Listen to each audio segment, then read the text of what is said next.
for them. Hey guys, I hope you're doing well and amazing. It's your girl Lynette Lynn coming live from Uganda, East Africa, the countryside of Uganda, and I'm in the western region. So if you're watching this video for the very first time, please go ahead and subscribe so our family can grow.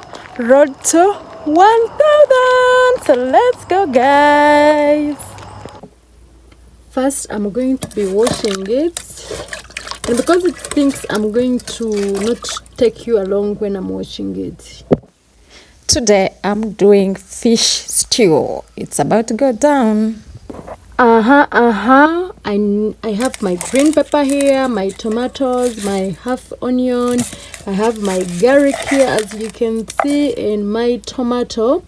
And I'm going to be washing them, chopping them. I'm going to make this one stew, and I'm going to be adding Royco, which is like a seasoning spice, yeah, for flavor, and yeah, it makes it taste delicious. Anyways, let me wash this and chop them faster, chop, and that will be it.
Tomato.